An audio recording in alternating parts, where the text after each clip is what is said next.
விருதுநகரில் இருந்து சிராஜுதீன்கிற ஒரு சகோதரர் கேட்குறாரு, வித்திரு தொழுகையில் குனூத் ஓத மறந்துவிட்டால் என்ன செய்ய வேண்டும் அப்படின்னு கேட்குறாங்க.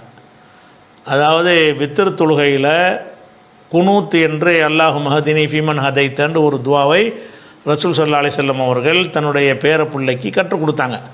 அவரே சொல்கிறார், அல்லமணி ரசூலுல்லாஹி ஸல்லல்லாஹு அலைஹி வஸல்லம் கலிமாத்தின் அக்கூல் ஹுன்னஃபில் வித்திரி, வித்திரில் நான் சொல்வதற்காக சில சொற்களை நபிகள் நாயகம் கற்றுத்தந்தார்கள் என்று ஹசன் அவங்க அறிவிக்கிறாங்க. அதான் அல்லாஹ் மஹதினி ஃபீமன் ஹதைத்தங்கிற அந்த ஒரு குனூத். இந்த குனூத்தை ஒருத்தர் வித்திரு தொழும்போது பெரும்பாலும் குனூத் மறப்பாங்க. ஏன் மறக்கிறாங்கன்னு கேட்டால், எல்லா தொழுகையும் எப்படி தொழுகிறாங்களோ அப்படி தான் டக்குன்னு செஞ்சுருவாங்க. எல்லா தொழுகையும் குனூத் ஓத மாட்டோம்ல, என்ன செய்வோம், ருக்குக்கு பிறகு சைதாக்கு தானே போவோம்.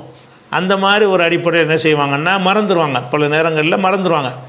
ரொம்ப ஒரு வித்திரில் பழகி எப்படி ஆனவங்களுக்கு மறக்காமல் இருக்கும். புதுசாக தொழ ஆரம்பிக்கிறவங்களாக இருந்தாங்கன்னா என்ன தொழுகை இப்போ தான் கடைப்பிடிக்க ஆரம்பிக்கிறாங்கன்னு கேட்டால் அவங்களுக்கெல்லாம் இந்த மாதிரி மறதிகள் ஜாஸ்தியாக வரும்.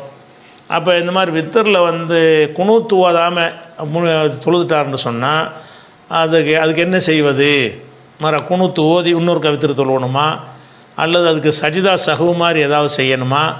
இந்த கருத்து தான் அதில் அடங்கி அந்த கேள்வியுடைய அர்த்தம் கேட்குறாரு.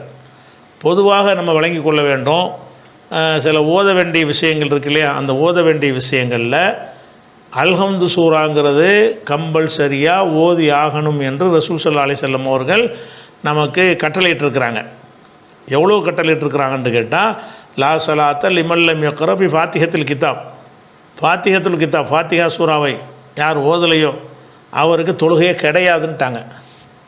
அப்போ அல்ஹம்து சூரா ஓதலைன்னா தொழுகை இல்லைன்ட்டாங்க. அப்போ ஒருத்தர் அல்ஹம்து சூரா ஓதாமையே தொழுகை முடிச்சுட்டாருன்னு வைங்க, அவர் தொழவே இல்லை, திருப்பி ஒருக்கா தொழணும். அது மாதிரி உள்ள விஷயம். இந்த வித்தருடைய குனூத்தை பொறுத்த வரைக்கும் அப்படி ரசூலுல்லாஹ் வலியுறுத்தவே இல்லை. குனூத்து கண்டிப்பாக குனூத்து ஓதலைன்னா வித்தரே கிடையாது என்று சொல்லவே இல்லை.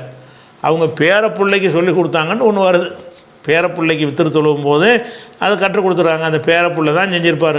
ஊர் உலகம்லாம் செஞ்சாங்கன்றது அந்த காலத்தில் வாய்ப்பு இல்லை. பிற்காலத்தில் நம்மளாம் செய்கிற வாய்ப்பு இருக்குது. அந்த பேரப்பிள்ளைக்கு சொன்ன விஷயத்தை நம்ம அனைவரும் அறிந்து கொள்ளக்கூடிய காலத்தில் எல்லோரும் செஞ்சுருப்பாங்க. ரசூலுல்லாஹ் வாழ்ந்த காலத்தில் இது ஹசனுக்கு சொல்லி கொடுத்தது ஹசனுக்கு தான் தெரியும், மற்ற சஹாபிகளாம் தெரியாது.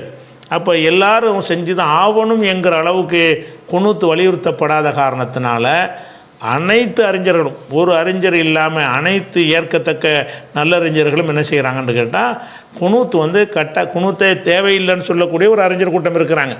அவங்கள விட்டுருவோம். குனூத்து ஓதணும் என்கிற கொள்கையில் உள்ள அறிஞர்கள் கூட அது விரும்பத்தக்கது தான், கட்டாயம் கிடையாது.